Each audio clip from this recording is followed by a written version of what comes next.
Hi everyone, I hope you're well.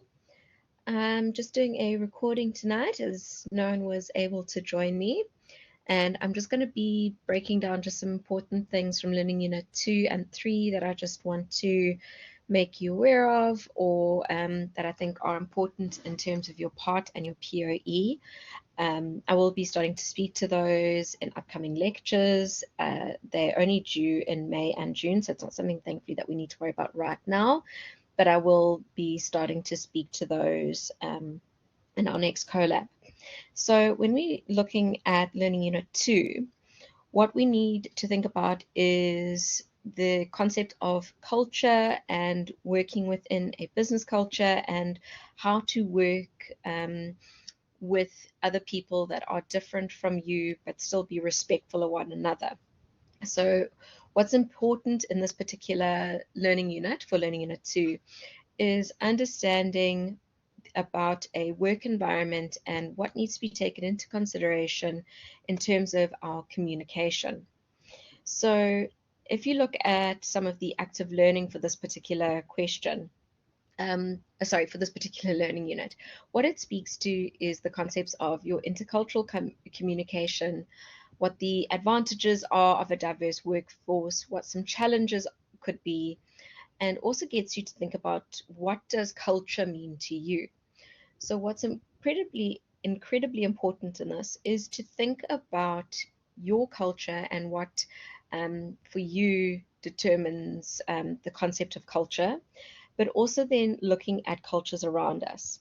Because the reality is that if you're in a work environment, culture is, well, you're never going to be in a work environment where there is only one culture, one environment, and one way of thinking, because that is not the way the world works. We work in a global system in which multiple cultures are put together on a daily basis. And when we're working with these different cultures, it can obviously bring about some challenges, because sometimes maybe cultures, different cultures result in, poor communication or barriers for effective communication, such as if you are from a Western environment where it's normal to handshake versus if you're in an Asian environment where if you greet someone, it's a bow and a handshake is deemed rude.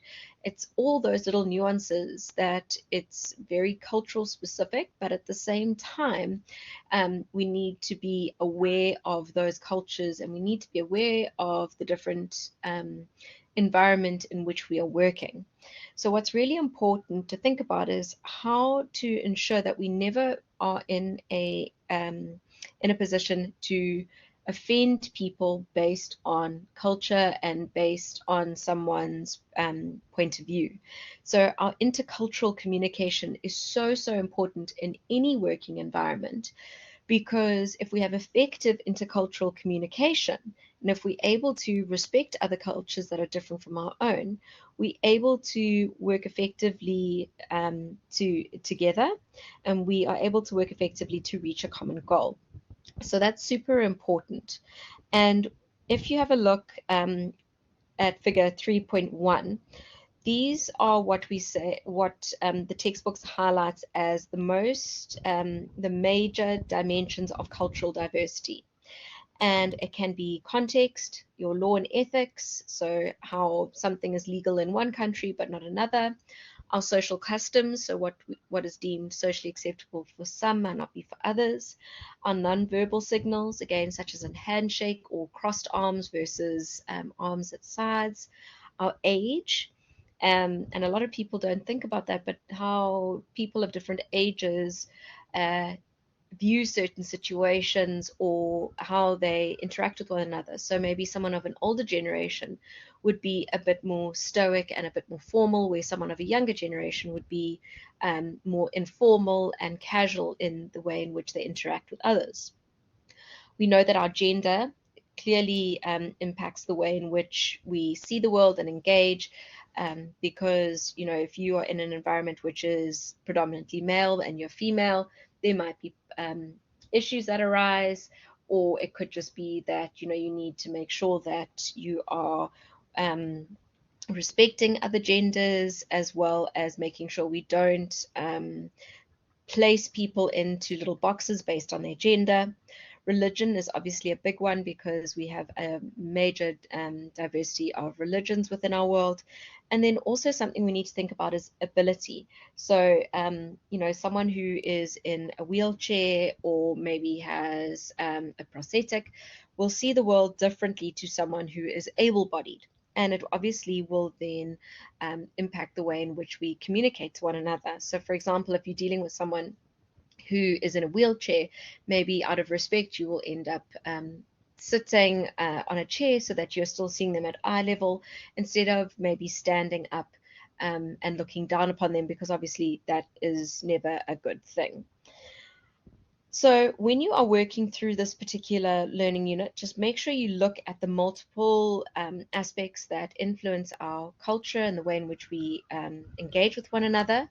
And then in particular, there is this effective communication across cultures. Now, please pay special attention to this figure because it is important for your part. You need to, you are going to be looking at intercultural communication and how to effectively communicate across cultures. And what this graphic shows us is how we are able to first enhance sensitivity to culture and diversity, and that is by overcoming ethnocentrism, where that means that you see your culture as the center of the world, and that is also done through recognizing cultural variations. And then to improve our intercultural communication skills, we can study other cultures and languages, respect style preferences, use interpreters, translators, and translation software to ensure that you're communicating effectively, help others adapt to your culture. So, you know, maybe explain your culture and your viewpoint so that they can understand where you're coming from. Listening is key, so you've got to listen carefully and write and speak clearly.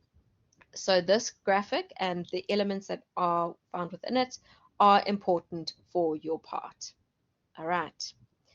So now let's move on to Learning Unit 3.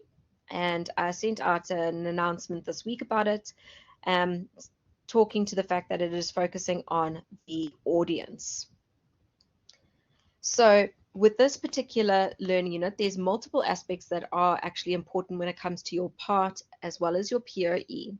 And the first aspect is the 3-step writing process. So this is what's going to be used throughout your POE and your part, sorry. And this is making sure that you're able to identify these 3 stages and be able to actually apply it to a given scenario. So the first thing is that we analyze the situation, we gather information, choose a medium and channel in which to share this information, and organize the information. Then that's the planning phase. The next phase is the writing phase, in which you adapt to your audience and compose a message. And then the complete version is where you revise the message, produce the message, proofread it, and then distribute it. So for the sake of your part and your POE, you will be actually using this 3-step writing process, and you will show a planning phase, a writing phase, and the complete phase. So it is important to know this 3-step process and what is expected in each of these steps. All right. The other thing that I wanted you to be aware of, as I said, was that idea of thinking about your audience. All right, so for your part and your POE, you're given a specific scenario, and you have to think of the specific audience and what that audience would entail for that given scenario. Again, I will be going through this in our next collab. So you need to think about this developing of an audience profile.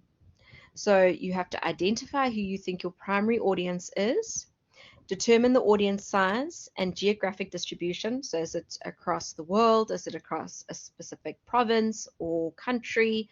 You need to be aware of that. You've got to look at the audience composition. So what percentage are male, females, other, in terms of ages, in terms of financial security. We look at what that audience is composed of. Then we look at gauging your audience members' level of understanding. So what do they understand about the product? Are we trying to work with that understanding? Are we trying to work against it? Or are we trying to further their understanding?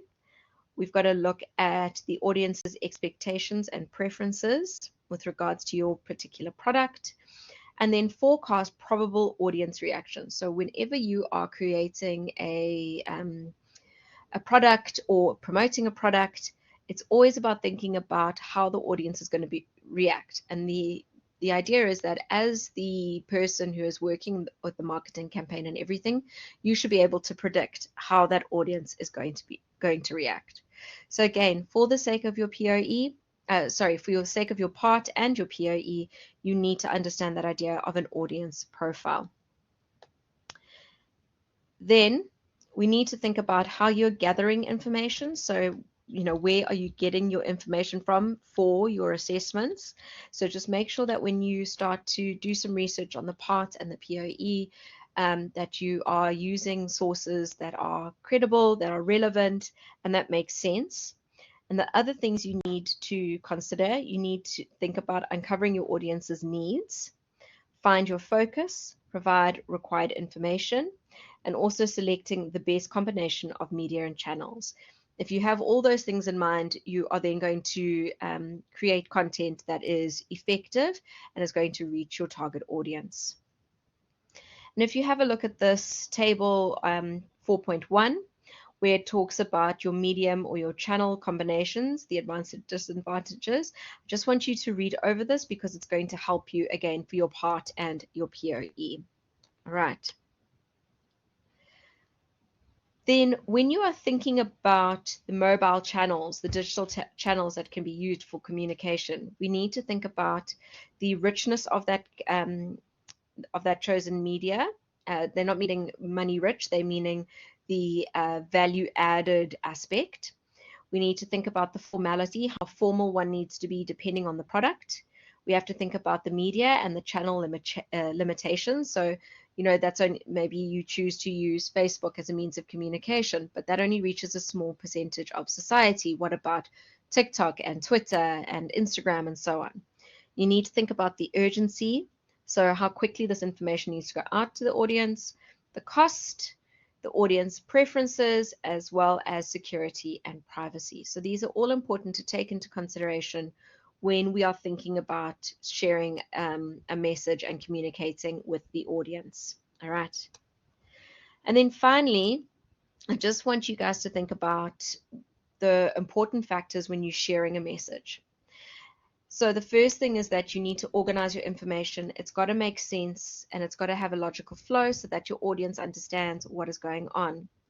You've got to define your main idea, because if you don't have a clear idea of what you're trying to do, then what's going to happen is that your audience will not understand because you don't understand. You've got to limit your scope. There is such a thing as too much information and too much being presented. You've got to make sure that what you're presenting is limited, focused, and so that you are not going too broad. Then you've got to think about if you're trying to be direct or indirect in your approach. Again, depends on the type of product you're dealing with. You've got to outline your content to make sure that you know what you are trying to achieve, and you've got to build the reader's interest through storytelling, because that is how people, they connect, is through us telling stories. All right, guys, so that is the main focus of Learning Unit 2 and 3 and what you need for your part and your POE. So please spend some time working on that for the rest of the week, and hopefully I will see some of you in our next collab. Have a great evening, everyone.